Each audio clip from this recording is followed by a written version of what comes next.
દુઃખ હરિજનનું દિલે ધરો છો, સુખની દિશામ સહાયતા કરો છો.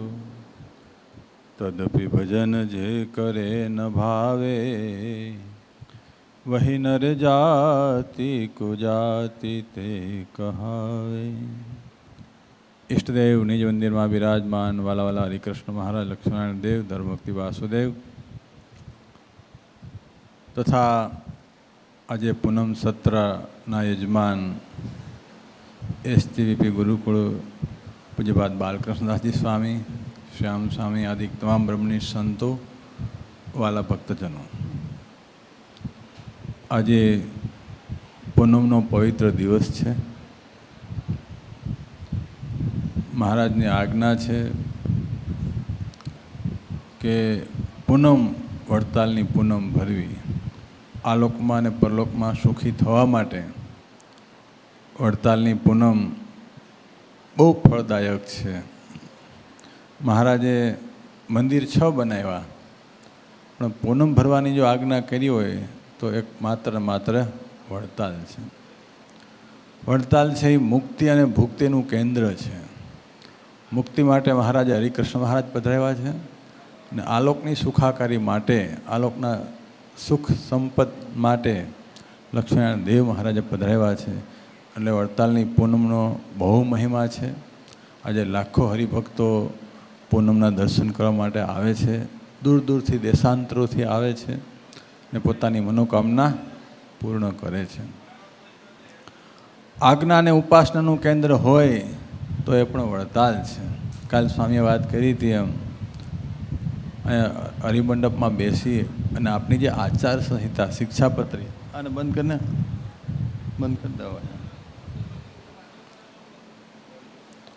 આચાર સંહિતા શિક્ષાપત્રી એ મહારાજ અહીંયા હરિમંડપમાં બેસીને લખી છે. એ આજ્ઞા છે ને ઉપાસના. મહારાજે મંદિર 6 બનાવ્યા, પણ હરિકૃષ્ણ મહારાજ પોતાનું સ્વસ્વરૂપ મહારાજો પધરાવ્યું હોય તો માત્ર એક વડતાલમાં છે. એ આપણે ઉપાસના કરવા માટે છે. આપણે દેશ વિદેશમાં અહીંયા ઘરે હરિભક્તોને ઘરે જઈએ તો બીજી બધા સ્વરૂપ તો હોય જ, પણ વધારેમાં વધારે પ્રચલિત ઉપાસના માટે કોઈ સ્વરૂપ હોય તો હરિકૃષ્ણ મહારાજનું સ્વરૂપ બધાને ઘરે હોય અને હોય. બહુ મહાપ્રતાપી હરિકૃષ્ણ મહારાજ ભગવાને સ્થાપ્યા છે. અહીંયા કાર્તિકી અને ચૈત્રી 2 સમયા મહારાજે બાંધ્યા છે. જેમ સ્વામીએ કીધું એમ શાસ્ત્રી મહારાજ દર કાર્તિકી સમયમાં આવતા, એમ ગુણાત્યાન સ્વામી પણ જૂનાગઢથી ચાલીને, એ જમાનામાં કંઈ સાધનો નહીં, પણ ત્યારે પણ ચાલી અને સમયા ભરવા આવતા ને કથા વાર્તા કરતા. પછી આખા પૂરા સંપ્રદાયનું બંધારણ પણ ગોપાળાન સ્વામીએ અહીંયા વડતાલમાં રહીને જ બનાવ્યું છે. મહારાજ ધામમાં ગયા પછી જે 5 આરતી, 5 કથા, સવારથી સાંજના જે સ્તુતિ પ્રાર્થના નિત્ય નિયમ, નામ ધર્માદો, આ બધું જ પ્રણાલિકા ગોપાળાન સ્વામી અહીંયા વડતાલમાં રહીને બાંધી છે અને પ્રવૃત્તિ છે. એટલે વડતાલ છે એ સ્વામિનારાયણ સંપ્રદાયનું સર્વોચ્ચ તીર્થ છે. દુનિયામાં કહેવાય છે કે ગાંધીજીની હડતાલ, નરસિંહ મહેતાની હડતાલ અને સ્વામી ભગવાનનું વડતાલ, આ કહેવત છે. એટલે વડતાલની હારે કોઈ આવે નહીં. વડતાલ છે એ વડતાલ જ છે. માટે એ વડતાલ ધામ હરિકૃષ્ણ મહારાજ લક્ષ્મણ દેવના 200 વર્ષ આગામી કાર્તિકી સમયમાં પૂરા થાય છે. એ નિમિત્તે આજે સરસ મજાની મહાપૂજા. જેમ પૂનમ ભરવાથી મનના સંકલ્પ પૂરા થાય છે, એવું જ પ્રતાપી જે ગોપાલ સ્વામી જે મહાપૂજાનું પ્રવર્તન કરાવ્યું છે, એ મહાપૂજા પણ એટલી જ પ્રતાપી છે. એને એટલું જ ફળ આપે છે. કોઈ પણની મનોકામના કાંઈ પણ સકામ હરિભગત હોય તો એ મહાપૂજા કરાવે એટલે એના દરેક સંકલ્પ સિદ્ધ થાય. તો દર પૂનમે આ દ્વિશતાબ્દી મહોત્સવ નિમિત્તે હજારો હરિભક્તો સમૂહમાં દર પૂનમે મહાપૂજાનો લાભ લે છે. તો આજે વિશેષ આ અક્ષરધામ તુલ્ય વડતાલ ધામમાં, વડતાલ અને અક્ષરધામનું બેનું સામીપ્ય છે. મહારાજ જ્યારે આ મંદિરનું કામ ચાલતું હતું ત્યારે મહારાજ બપોરે ત્યાં આગળના ભાગમાં લીમડો છે, ત્યાં આગળ છત્રી છે ને, ત્યાં ને મહારાજ વચનામૃત બોલ્યા છે. આપણે અંદર આવીએ ને મંદિર ગેટ પાસે ત્યાં મહારાજ બપોરે બેઠા હતા. જોકે આમ તો મહારાજ પાસે સંતો હરિભક્તો હોય જ, પણ બપોરે જમવાનો ટાઈમ હશે એટલે બીજું કોઈ હશે નહીં, એટલે મહારાજ લીમડા નીચે એક કાળો ધાબળો પાથરી અને બેઠા હતા અને મંદિરનું કામ મહારાજ જોતા હતા. કાના કડિયાને ઘણા ટાઈમથી આ સંકલ્પ થાય કે મારે મહારાજને પ્રશ્ન પૂછવો છે, પણ એવો અવસર ન મળે. કોઈકને કોઈક ભેગું હોય. મેં એક વખત આ સમય જોયા અને કાનો કડિયો ઉપર હતો, કામ કરતો હતો. મહારાજ એકલા બેઠા હતા અને ઉપરથી હેઠા ઉતરી હાથ પગ ધોઈ અને મહારાજ પાસે આવીને બેઠા. મહારાજે પૂછ્યું કેમ છે? તો બરાબર, કામ બરાબર ચાલે છે. તો કે બોલો અત્યારે. તો મહારાજ મારે તમને એક પ્રશ્ન પૂછો. તો પૂછી ગયા. તો કાનો કડિયો મહારાજને કે ભગવાન અક્ષરધામમાં શું કરતા હશે?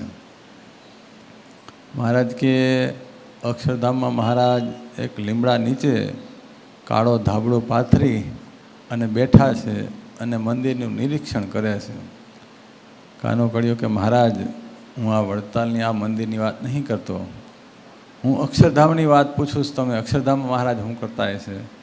મહારાજ પાછો એ નહીં ઉત્તર આપ્યો, કારણ કે મનુષ્યની બુદ્ધિ નાની હોય, એ તો ભગવાનને મોટા પુરુષ જાણે, એટલે એને કાંઈ બહુ ખ્યાલ આવ્યો નહીં.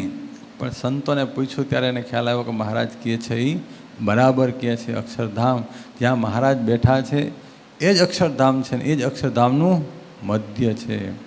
માટે આ વડતાલ હરિકૃષ્ણ મહારાજ હોય, મહારાજ કે આ પંચભૂતનું મારું શરીર, આ પંચ ધાતુની મૂર્તિ ને અક્ષરધામનું જે દિવ્ય સ્વરૂપ, આ ત્રણેય એક જ છે. એમાં રોમ માત્રનો પણ ફરક નથી. એટલે આપણા ઉપાસના કરવા માટે હરિકૃષ્ણ મહારાજે આપ્યા છે. એની શુદ્ધ ઉપાસના રાખવી, એની નિષ્ઠા રાખવી. આપણે મૂળ સંપ્રદાય વડતાલના છીએ. હરિકૃષ્ણ મહારાજ લક્ષ્મીનારાયણ દેવ આપણા દેવ છે. તો એનો જ્યારે દેશતાબ્દી મહોત્સવ આવતો હોય ત્યારે આપણે બધાએ જ આ ઉત્સવમાં તન મન ધનથી સાથ સહકાર આપી અને પોતાનો ઉત્સવ માની અને દરેકે ઉત્સવમાં લાભ લેવાનો છે.